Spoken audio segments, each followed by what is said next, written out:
President, the UK reiterates its full support for the IAEA and Director General Grossi for their critical work, professionalism and impartiality. The IAEA and the Non-Proliferation Treaty are key pillars of international security. Threats against IAEA staff and the DG are unacceptable. We urge Iran to cooperate fully with the IAEA. Failure to do so will only further fuel escalation. President, now is the time for de-escalation and a return to diplomacy. It is essential Iran chooses this path. I thank you. I thank the representative of the United Kingdom for her statement, and I now give the floor to the representative of France. Merci, Madame la Présidente. Thank you, Madam President. Madam President, I first of all wish to thank the Secretary General of the United Nations for his statement 2 days following the statement he made when he warned us about just how grave the situation was.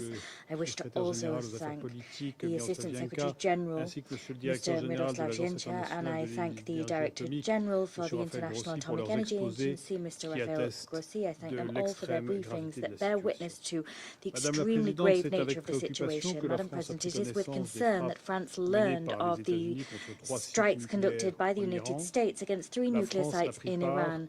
France did not participate neither in the planning nor conduct of these operations. We urge all parties to demonstrate the utmost restraint and to prevent any and all risks of escalation.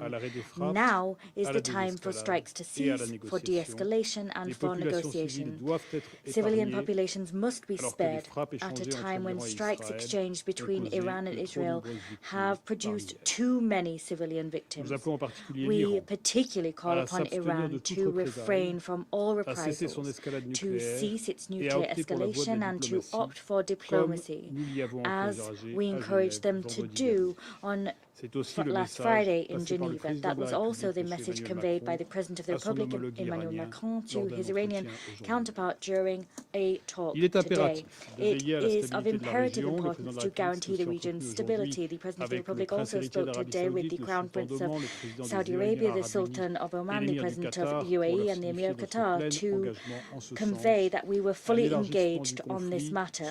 The conflict broadening in scope would pose a grave risk to Israel's security, for the security of the region and for international peace and security. That is the common message espoused by the President of the Republic and shared with Britain and Germany and their leaders. We took note of the statements made by the IAEA, according to which no increase in levels of radioactivity had been seen around the sites struck. I here support France's full support for the DG of the IAEA and its personnel.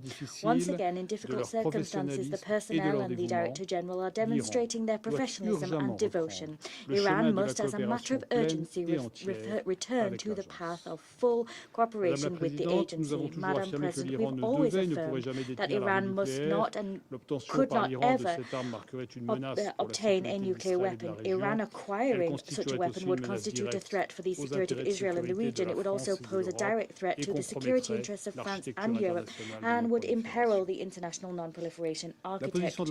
France's position has remained unchanged for more than 20 years. There is only a diplomatic solution to the crisis provoked by the Iranian nuclear program. That conviction in recent days prompted France, alongside its E3 partners, to take the initiative of discussions with Iran. The Minister for Europe and Foreign Affairs, Jean-Noël Barrot, was in Geneva on Friday for that meeting with his Iranian counterpart and his partners in E3 and the European Union.